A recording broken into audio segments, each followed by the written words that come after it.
Gabi para sa lahat.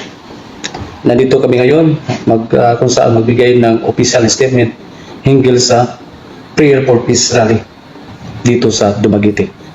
Maalab na pagbati sa lahat.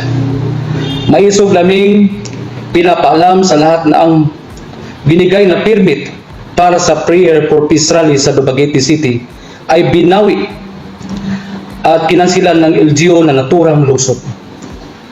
Ang pangunahing dahilan ay kulang di umano ang kanilang kapulisan para masiguro ang safety at kaayusan sa naturang pagtipon-tipon na kung saan dadaluhan ng ating pinakamamahal at pinakamimiss nating presidente ng bansa, PRRD, Presidente Rodrigo Roa Duterte.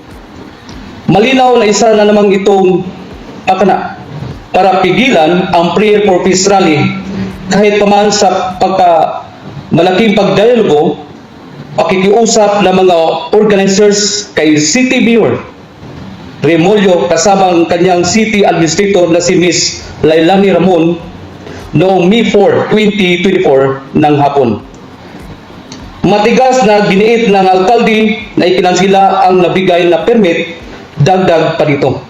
Nag-advise pa nga na maaring i-reapply ulit ang naturang permit na kung saan wala namang sapat na kasiguruhan at mabilis ang rason o kailan ito matatapos ang pag-apply ulit ng permit para sa Prayer for Peace Rally. Kahit pa man na panggigipit at pagpigil ng ating karapatang pantao sa malayang pamamayag at pagtipon-tipon. Hindi tayo matitilag at maisog nating ituloy ang Peace Rally sa Dumaguete City sa darating na May 7, 2024. Ang tabayanan lang po at i-anunsyo lang namin ang bagong lugar at pagdausan na naturang Peace Rally. Sabi niyo po, magpapatuloy ang rally kahit walang permit. Ano po yung mga paraan ninyo na gagawin ninyo upang ma-assemble ninyo ang lahat ng mga taong nais dumalo sa rally po ng Maisog? Base po sa napag-usapan na kung saan temporaryong gagawin ang asembleya para sa mga dadalo ng naturang Prayer for Peace Rally, hindi lang muna namin sasabihin. So paano po malalaman ng mga tao kung saan?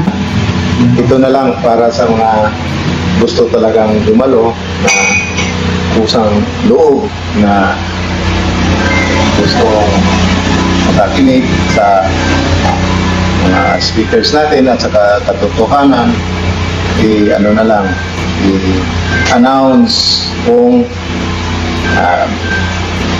klaro na po yung area as of now, kasi posible ding mangyari yung nangyari sa Bantawan, posible din mangyari ang nangyari sa Bulacan.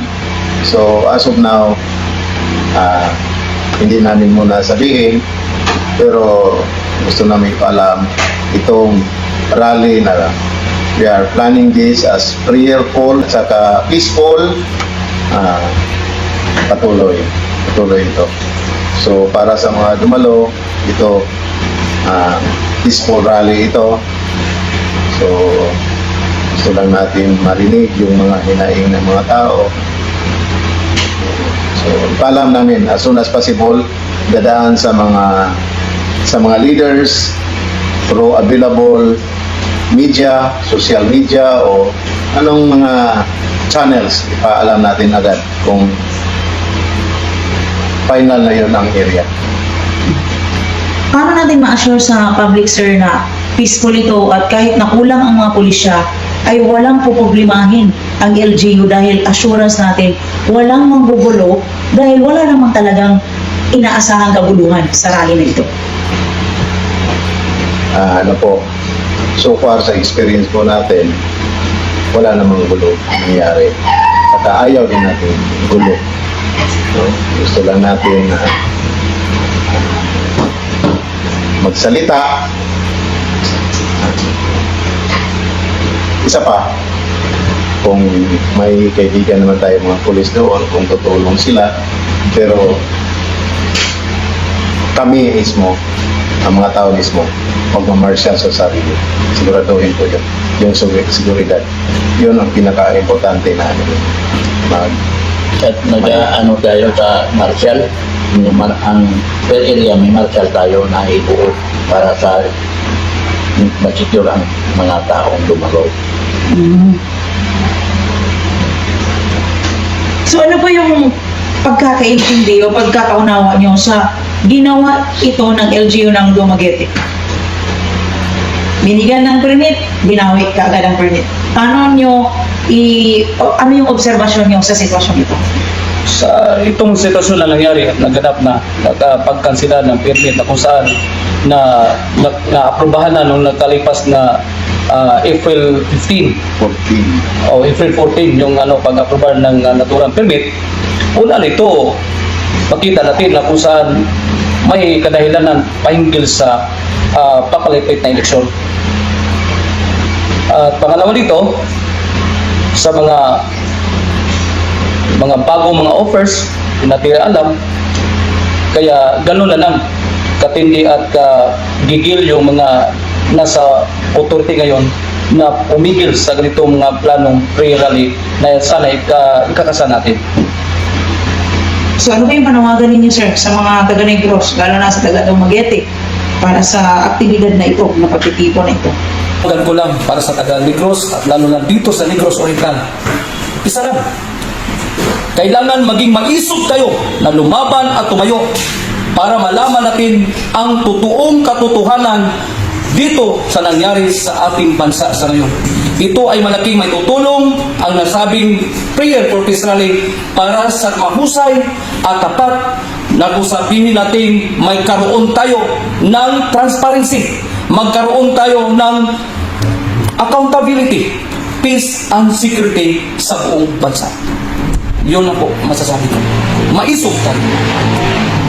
So yun mga boss, dito nga ay makikita natin na pilit na hinaharang ng kasalukuyang administrasyon itong maisog rally na kahit saan pa sila maglunsad ay pilit na kinakansila ang kanilang mga permit na ina-apply mga boss. Dito nga, bukas nga yan sa Negros Oriental, May 7 mga boss, ay plano na ilunsad itong maisog prayer peace rally mga boss, no? Diyan nga sa Negros Oriental, pero kinansila nga yung kanilang permit na in-apply nila nung May 4 mga boss, pero bigla na lang daw itong kinansila ng mayor.